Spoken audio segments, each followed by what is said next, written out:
आज आपण बघणार आहोत 3 वेबसाईट. आता तुम्हाला प्रश्न पडला असेल 3 वेबसाईट का? एकामध्ये काम होत नाही का?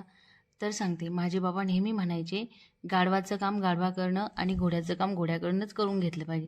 तसंच काहीसं.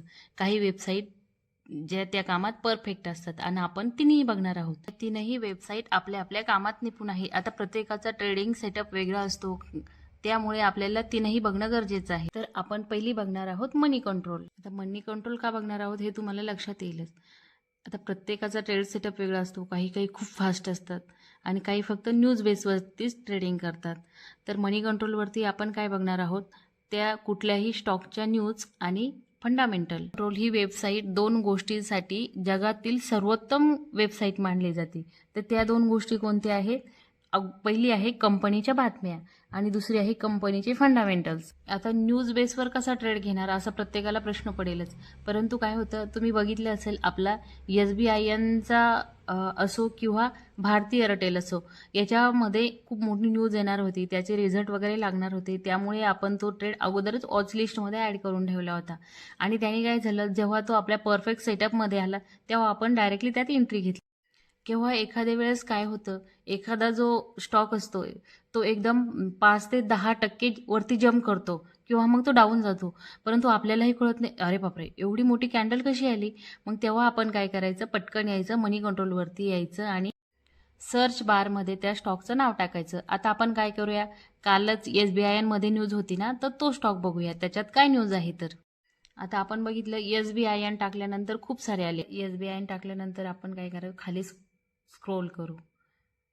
हे बघा, त्यात SBINचं सर्वच काही दिसेल आपल्याला. परंतु तुम्हाला एक गोष्ट दाखवते मी.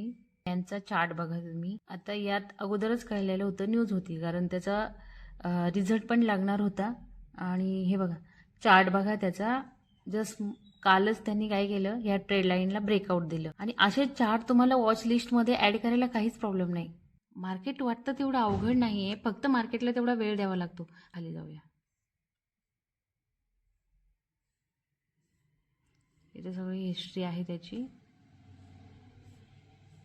यस, हे बघा, SBIचं काल काय झालेलं, रिझल्ट लागलेला आणि तो कसा लागला, छान लागला. त्यामुळे स्टॉकनी जम्प केली. तर हे काही जणांना ह्या गोष्टी खूप सोप्या वाटतात, परंतु काही खूप नवीन असतात ना. फक्त ज्यांना काही कळत नाही, ते पूर्णपणे नवीन आहे, त्यांच्यासाठीच हा व्हिडिओ बनवलेला आहे. पूर्ण त्याची न्यूज. असेच आपण इतरही स्टॉक शोधू शकतो की जे खूप वरती जात आहे, खाली जात आहे. की आता ज्यांना इंग्लिशचा प्रॉब्लेम आहे की इंग्लिशचं नाही नाही बाबा आम्हाला यामुळेच मार्केट खूप अवघड वाटतं, काय आम्हाला इंग्लिश समजत नाही वगैरे, ठीक आहे, यांना न्यूज लक्षात येत नसेल तर मग त्याच्यासाठी काय करायचं, हे बघा इथं जायचं, इथं लँग्वेज आहे ना, तिथं आपण हिंदी करूया. ओके. आता त्या कंपनीचं फंडामेंटल कसं चेक करायचं हे बघू. आपण SBIचा स्टॉक अगोदर बघितलाच, त्याची न्यूजही बघितली. परंतु आता आपण रोज जे स्टॉक घेतो, रोज जे शेअर्स घेतो आणि त्याची आपल्याला आतून ते कशी आहे हे बघणं गरजेचं आहे ना. आता उदाहरणार्थ असं घ्या, जसं आपण मार्केटमध्ये भाजीपाला घ्यायला गेलो, आपण एक कोथिंबिरीची जर गड्डी घ्यायची असेल, आमच्याकडे तर गड्डीच बोलतात, जुडी गड्डी जी असेल ते, तर ती जर आपल्याला घ्यायची असेल तर आपण ती 10 वेळेस खालीवर करून बघतो. ती आतमध्ये खराब आहे का, ती ताजी आहे का, एकदम फ्रेश वाटते का, सडलेली तर नाही ना. तर तसंच आपण एखाद्या कंपनीचे जर शेअर्स बाय करणार असेल तर आपल्याला ती कंपनी माहिती पाहिजे ना. काय असतं, नुसतं न्यूज बेसवरती तर आपण ट्रेडिंग करू शकत नाही. 10-20 रुपयाची भाजी घेताना जर आपण एवढा विचार करतो तर आपण शेअर मार्केटमध्ये लाखो करोडो रुपये त्या शेअर्सवरती लावतो.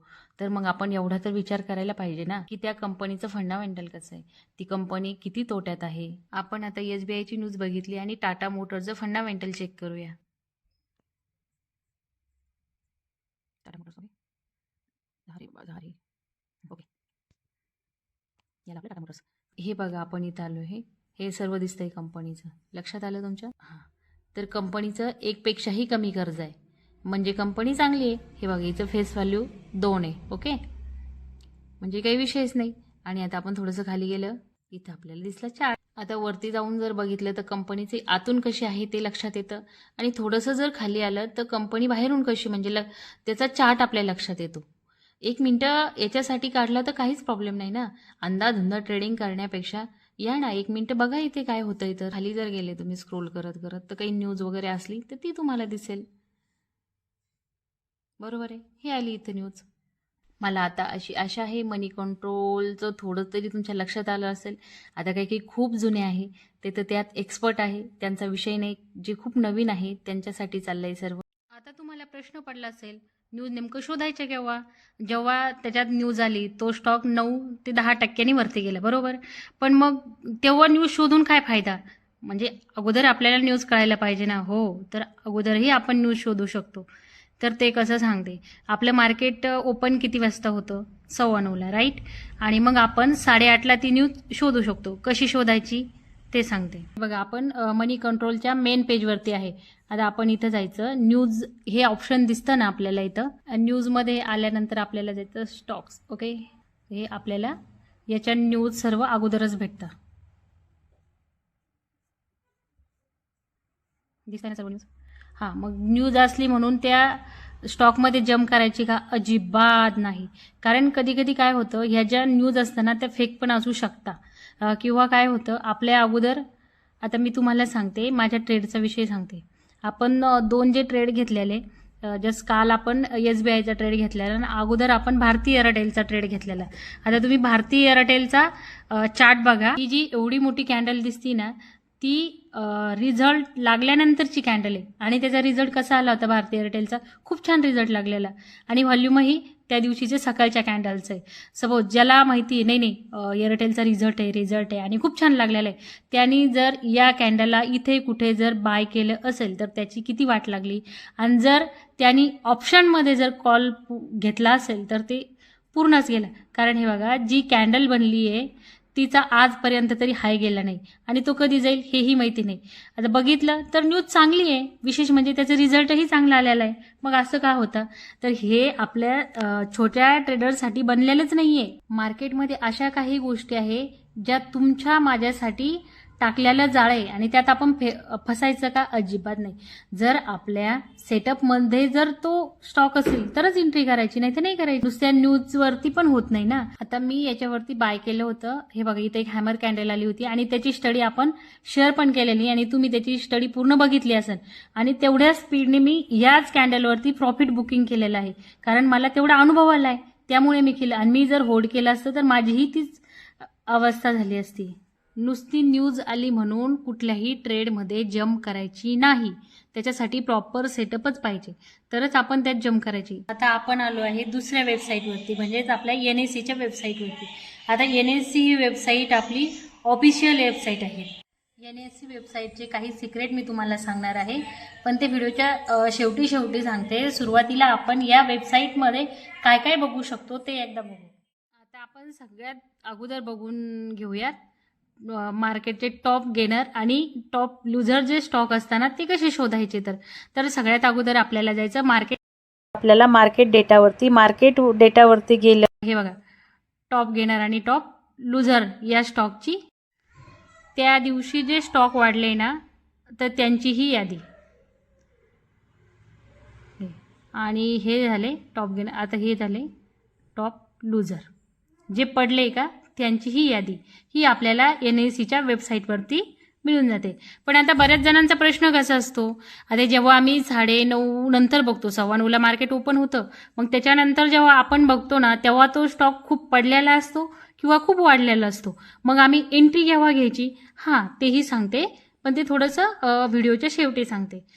NSEच्या वेबसाईटवरती दुसरं आणि खूप महत्त्वाचं शोधायचं ते म्हणजे व्हॉल्यूम. आता माऊचे तुम्ही शॉर्ट व्हिडिओ बघतच असाल, ज्यात आपण रेग्युलर ट्रेडिंग करतो त्याची स्टडी आपण शेअर करत असतो, बरोबर आहे. त्यात माऊ बोलत असती की आज यात व्हॉल्यूमही खूप तगडा होता, पण मग तो शोधायचा कुठे? तर चला, हे बघा, इथं मार्केट डाटावरती जायचं आणि खाली आल्यानंतर ओके हे आलं.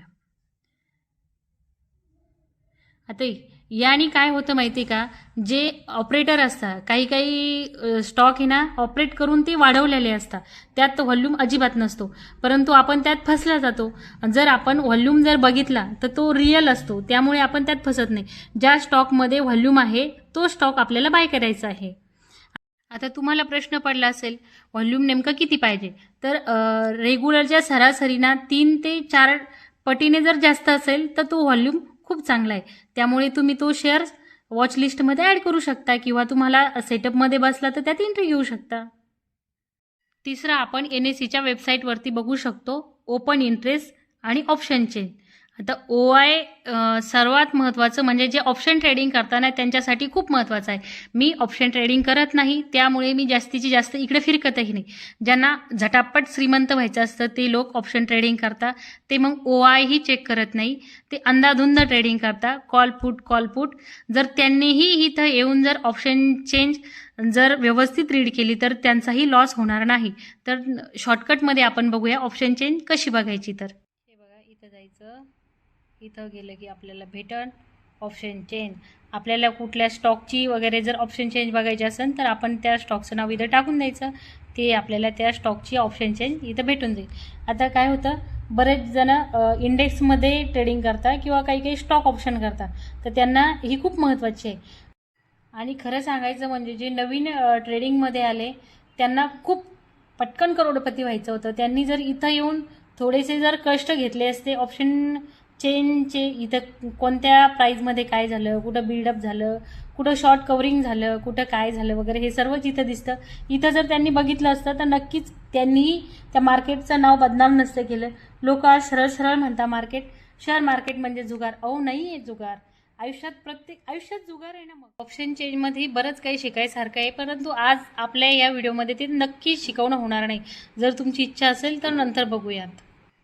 आता चौथं आपण काय बघू शकतो NSEच्या वेबसाईटवरती, तर आपण बघू शकतो कंपनीच्या अधिकृत घोषणा, कोणत्याही शेअरबद्दल आलेली खरी बातमी. आता कसं असतं, कंपनीनं काही घोषणा करत असते, जसं काही नवीन ऑर्डर्स भेटली कंपनीला, दुसरं म्हणजे सपोज डिव्हिडन्स असेल, तिसरं आपलं किंवा बोनस शेअर्स वगैरे असेल, हे सर्व ते आपल्या NSEच्या वेबसाईटवरती आपल्याला भेटून जातं. आता जर तुम्ही नवीनच ट्रेडिंगमध्ये आले असाल तर तुम्हाला या गोष्टीची सध्या तरी काही गरज नाही, परंतु जर तुम्ही कॅशमध्ये जर करत असेल तर तुम्हाला त्याचा खूप फायदा होऊ शकतो. सपोज एखाद्या शेअर तुम्ही घेतलेला आहे आणि तो काही दिवसांनी खाली पडला, बरोबर आहे, म्हणजे तो डाऊनमध्ये गेला, मग लॉसमध्ये दिसता, मग तुम्ही ते काढू शकत नाही. तर बऱ्याचदा काय होतं, आपल्याला जो डिव्हिडन्स भेटतो ना तो एक्स्ट्राचा भेटतो. डिव्हिडन्स, बोनस ह्या गोष्टी जरी आपल्याला थोड्याशा किचकट वाटत असल्या तरी त्याचा आपल्याला फायदा होतो. कसं, आता मी काही दिवसापूर्वी TCSचे शेअर बाय केलेले, परंतु काय झालं, काहीतरी त्याच्यात अशी बॅड न्यूज वगैरे आली आणि TCS कंटिन्युअसली खाली जात होता. मग माझा त्या स्टॉकमध्ये थोडासा लॉस होता. मग मी काय केलं, ते एक्झिट केलंच नाही. ठीक आहे ना, काय फरक पडतो, लॉसमध्ये काढण्यापेक्षा थोडं उशिरानं काढू, पण मला जो लॉस होता का त्याच्यापेक्षा डबलनी मला डिव्हिडन्स भेटला, म्हणजे त्याचा एकंदरीत माझा फायदाच झाला. परंतु जर मी त्यात ऑप्शन ट्रेडिंग जर केली असती तर कदाचित माझा लॉसही झाला असता, कारण एका महिन्याच्या आतमध्ये माझं प्रीमियम जे ते 0 झालेलं असतं, बरोबर आहे. आणि तुम्हाला सांगायचं झालं तर मला आता TCSमध्ये प्रॉफिटमध्ये आले आणि मी तुम्हाला तो स्टडी माझा शेअरही करेल एका दिवशी. मी जवळजवळ 3 महिने तो स्टॉक होल्ड केला आहे. त्याच्यासाठी पेशन्स पाहिजे मला. आता डिव्हिडन्स प्लस माझं प्रॉफिट पण भेटेल. सगळ्यात शेवटचं आपण बघूया NSEच्या वेबसाईटवरती आपण काय बघू शकतो. तर आपण याच्यावरती IPO जे येणार आहे ना त्याचा लाईव्ह डेटा आपण इथेच बघू शकतो. आणि काय असतं इथे ना, खोट्या बातम्या नसतात. इथं जो डेटा असतो तो पूर्णपणे खरा असतो, त्यामुळे आपण यावरती तो बघू शकतो. सर्वात शेवटी आणि सगळ्यात महत्त्वाचं आपण बघणार आहोत, व्हॉल्यूम असेल किंवा जे टॉप गेनर आणि टॉप लुझर असेल ना, तर ते शेअर्स आपण केव्हा वॉच लिस्टमध्ये ॲड करायचे आणि त्याचा फिक्स टायमिंग वगैरे काय.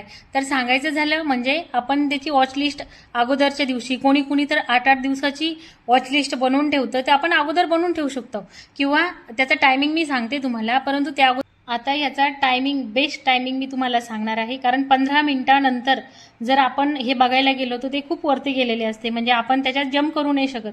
त्याचा एक टायमिंग असतो. त्या अगोदर मी तुम्हाला सांगू इच्छिते की मी काही खूप मोठी कंटेंट क्रिएटर नाही, जस्ट मी आवड म्हणून हे सोशल मीडियाचं प्लॅटफॉर्म चालू केलेला आणि त्यात माऊचे व्हिडिओ तुम्हाला खूप आवडायला लागले. त्यामुळे कसं, कोणाला जर आवडत असेल, त्याला जर रिस्पॉन्स भेटत असेल तर करणाऱ्यालाही तेवढाच इंटरेस्ट येतो. तसंच आता हा जो व्हिडिओ आहे स्टॉक सिलेक्शनचा, तुमची सगळ्यांची खूप इच्छा होती बनव, म्हणून मी बनवला. आपण जे जे शिकलो त्याचं आता आपण बेस्ट टायमिंग मी तुम्हाला सांगते. हो, पण त्या अगोदर सांगते, आता व्हिडिओ बराच मोठा झाला आहे. आज आपण 2 वेबसाईट बघितलेल्या आहे जवळजवळ. आणि काय ना, जी तिसरी वेबसाईट आहे जनरली मी वापरते. मी एवढं सगळं किचकट करत नाही. न्यूज सांगायचं झालं तर मला माझे मिस्टरच सांगता, त्यामुळे मी न्यूजच्या फंदात पडत नाही. मी ऑप्शन ट्रेडिंग करत नाही, त्यामुळे मी OI वगैरे जास्तीत जास्त चेक करत नाही. मग मी जी वेबसाईटवरती सगळं करते ती वेबसाईट मी तुम्हाला नेक्स्ट व्हिडिओ सांगेन. परंतु हो, त्या अगोदर सांगायचं झालं तर मी काही खूप मोठी कंटेंट क्रिएटर नाही. त्यामुळे माझ्या ह्या व्हिडिओ बनवताना खूप साऱ्या चुका झाल्या असेल किंवा माझी जी सांगण्याची पद्धत असेल ती तुम्हाला समजली नसेल किंवा समजली असेल तर ते मला प्लीज कमेंट करून सांगा. आता व्हिडिओ जर तुम्हाला आवडला तरच आपण नेक्स्ट व्हिडिओ बनवू. व्हिडिओ आवडल्यास आपल्या यूट्यूब चॅनलवरती नवीन असल्यास सबस्क्राईब करा, लाईक, शेअर आणि कमेंट करून सांगा. चला तर मग व्हिडिओच्या सर्वात शेवटचा आणि महत्त्वाचा जो पार्ट आहे तो म्हणजे टायमिंग. आता आपल्याला हा बेस्ट टायमिंग कसा बघायचा, हे बघा. इथं मार्केट डेटावरती जायचं. इथं मार्केट डेटावरती गेलो तर हे बघा, प्रे ओपन मार्केट. तर आज आपण सॅटर्डे आहे. सॅटर्डेला आपण व्हिडिओ शूट करतोय, त्यामुळे इथं काही खास डेटा आपल्याला उपलब्ध नाही. परंतु हो, हा डेटा आपल्याला 9 ते 9:08च्या दरम्यान उपलब्ध असतो. आपलं मार्केट 9:15ला चालू होतं आणि त्याच्या अगोदर आपल्याला हा डेटा इथं मिळून जातो, बरोबर आहे. आणि हो, सगळ्यात महत्त्वाचं सांगतो, जर तुम्ही सिरियसली ट्रेडिंग जर करत असाल ना तर जस्ट एवढ्या धावपळीत स्टॉक सिलेक्शन करू नका. त्यासाठी एक परफेक्ट सेटअप बनवा आणि आपली वॉच लिस्ट अगोदरच्या दिवशी, अगोदर 2 दिवसांनी अगोदरच बनवा. आता तुम्हाला मी सांगते, नाही अगोदर वॉच लिस्टमध्ये ॲड करून ठेवा. तर तुम्ही मला मेसेज करता किंवा कमेंट्स करता, नाही तुमचा सेटअप सांगा ना. हो ठीक आहे ना, मी सेटअप सांगेल, पण त्याच्यासाठी अगोदर तुमचं बेसिक तर पक्कं पाहिजे ना. जस्ट तुम्हाला कॅन्डलस्टिक कळायला पाहिजे, तुम्हाला चार्ट पॅटर्न कळायला पाहिजे. त्याला जर आवड असेल तर आपण सर्वच गोष्टी शिकू आणि त्याही फ्रीमध्ये. म्हणूनच माऊ नेहमी म्हणत असते,